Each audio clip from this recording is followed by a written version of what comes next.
Shalom, shalom. Alors voilà, aujourd'hui je viens avec vous, vers vous avec une vidéo où je voudrais parler de quelque chose sur lequel je suis en train de méditer depuis plusieurs jours. Ça bouillonne en moi et vous savez, je suis quelqu'un, j'aime partager ce que je reçois. Je ne peux pas garder ça pour moi et c'est pourquoi je fais cette vidéo pour partager ça avec vous. Et j'ai intitulé ce message « 3 raisons pour lesquelles la fête de Rosh Hashanah et la fête des trompettes nous concerne en tant que chrétiens. 3 raisons pour lesquelles la fête de Rosh Hashanah et la fête des trompettes nous concernent en tant que chrétiens. La fête de Rosh Hashanah, c'est le nouvel an juif. Et cette fête commence ce soir au coucher du soleil. Ce soir au coucher du soleil commence le premier jour du premier mois de l'année sur le calendrier civil juif. Mais c'est aussi le 7e mois sur le calendrier religieux. Les juifs ont 2 calendriers. Ils ont un calendrier religieux et un calendrier civil. Le calendrier religieux commence avec le mois de Nissan. Souvenez-vous dans Exode chapitre 12, lorsque le peuple d'Israël devait sortir de l'Égypte, Dieu a dit à Moïse, « Ceci sera pour vous le premier des mois de l'année. » Il s'agissait du mois de Nissan qui sur notre calendrier grégorien correspond au mois de mars-avril. Les mois bibliques, ce sont des mois lunaires. Voilà. Donc, le mois de Tishri, le premier jour du mois de Tishri, commence ce soir parce que vous savez qu'un jour biblique commence le soir. Ok? La Bible dit dans Genèse, il y eut un soir et il y eut un matin et ce fut le premier jour. Donc le nouvel an juif sur le calendrier civil commence ce soir au coucher du soleil avec le premier jour du mois de Tishri. Ok? Et ce jour-là correspond sur le calendrier biblique, sur le calendrier religieux à la fête, ce qu'on appelle la fête des trompettes. Mais cette fête-là a plusieurs noms chez les Juifs et nous allons voir ça un peu plus tard dans le message. Alors pourquoi c'est important pour nous en tant que chrétiens? Parce que cette fête, qui est la fête des trompettes, qui correspond au premier jour de l'an civil juif, donc la fête de Rosh Hashanah, donc cette fête-là est la 5e fête sur le calendrier de Dieu, sur le calendrier prophétique de Dieu. Nous savons que lorsque le peuple d'Israël était dans le désert, Dieu a donné à Moïse l'instruction pour que le peuple observe cette fête. Ok? Et cette fête étaient des rendez-vous divins. Et ces 7 fêtes sont les fêtes de l'Éternel. Ok? Et ce sont des rendez-vous divins. Et 3 fois par an, le peuple devait monter à Jérusalem pour rencontrer Dieu. Ok? Pourquoi est-ce que cela nous concerne? Parce que ces fêtes-là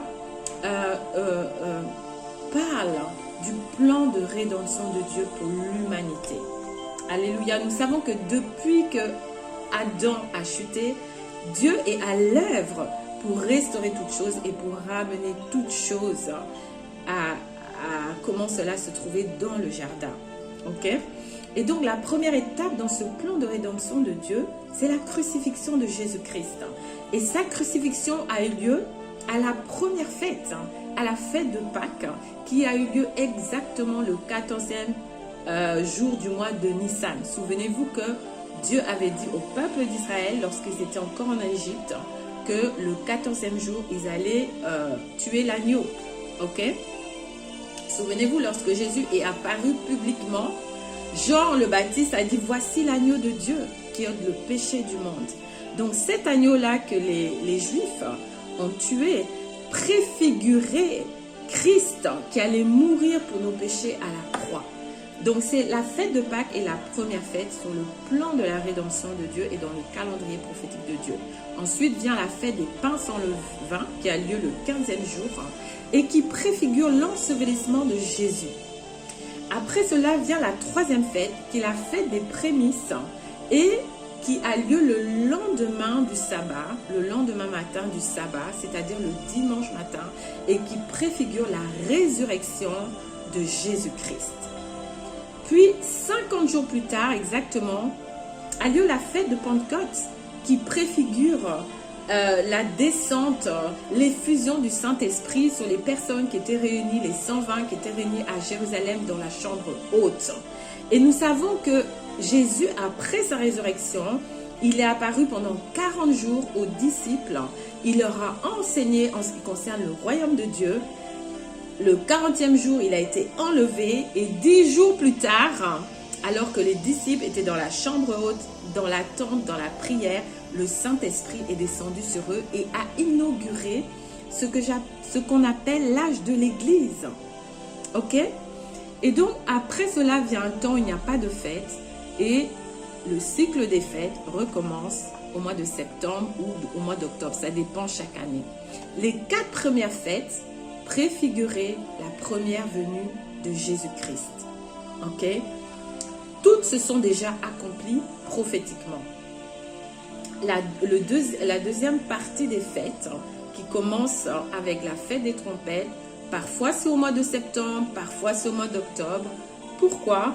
Parce que la fête des trompettes commence le premier jour du mois de Tishri et le premier jour du mois de Tishri ne peut être annoncé que lorsque la lune, la nouvelle lune apparaît.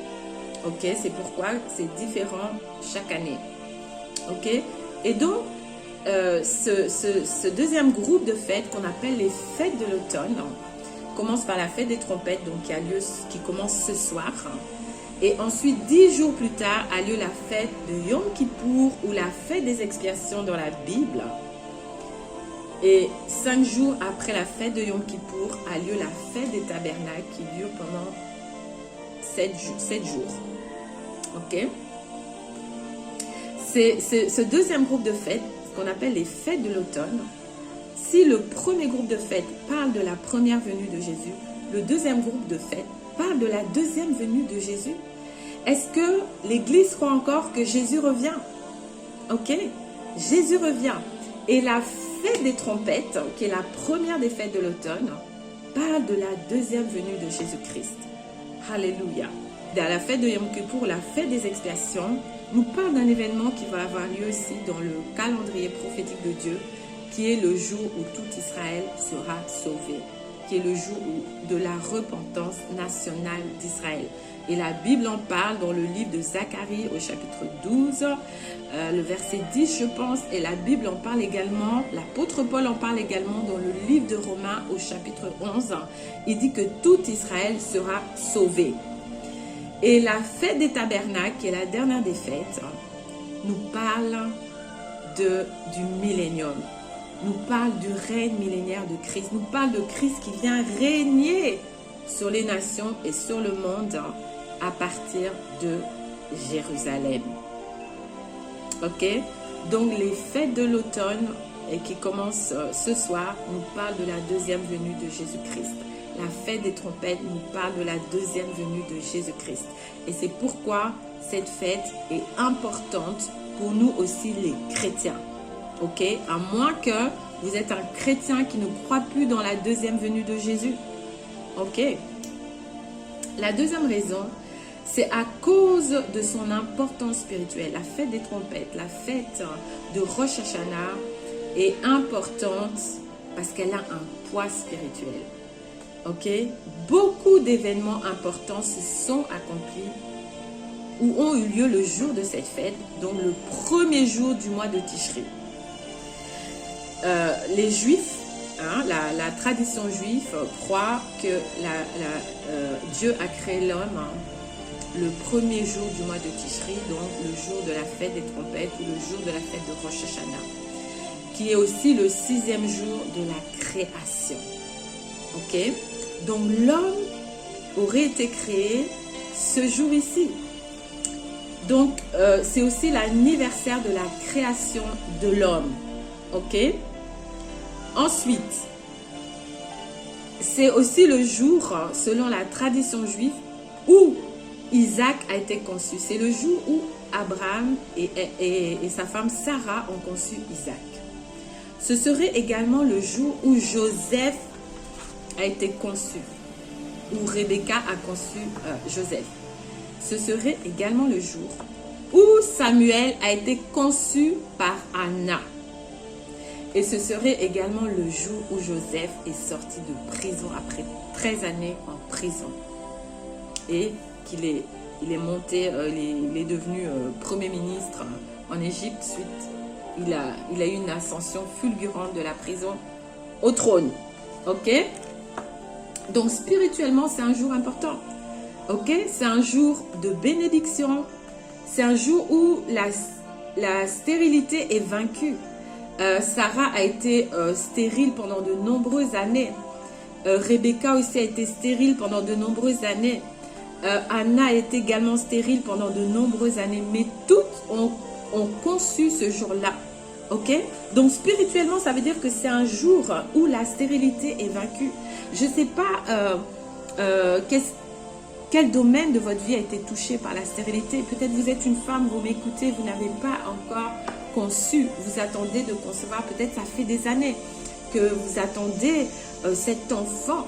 Eh bien, j'aimerais vous dire que ce soir, à la fête des trompettes, à la fête de Rosh Hashanah, c'est le moment propice pour proclamer que la stérilité prend fin dans votre vie, pour proclamer que la stérilité est vaincue.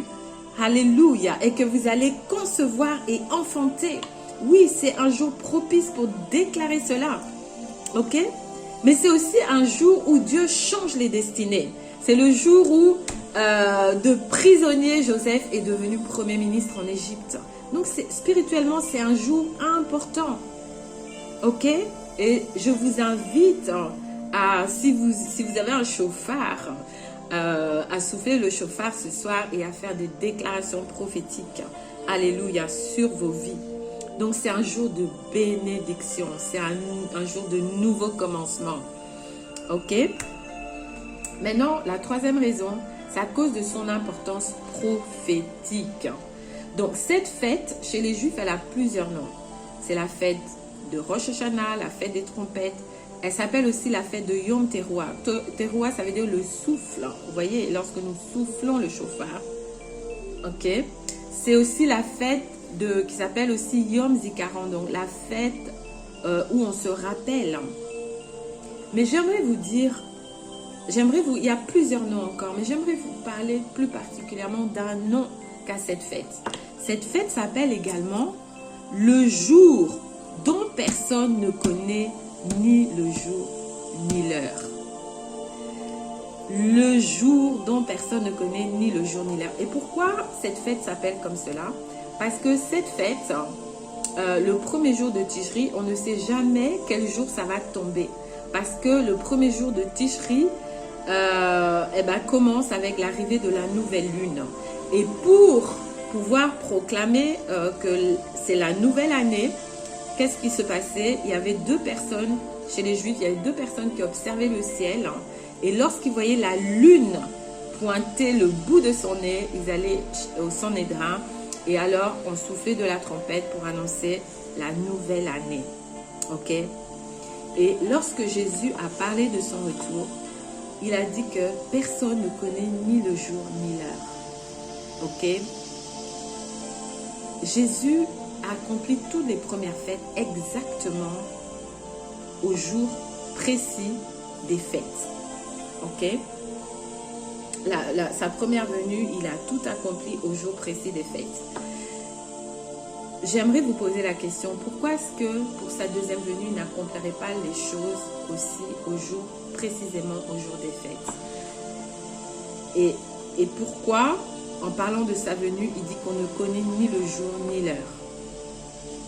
Et pourquoi la fête des trompettes qui préfigure l'enlèvement de l'Église? Parce que la Bible dit dans 1 Corinthiens 15 et 1 Thessaloniciens 4 qu'il vient au son de la trompette.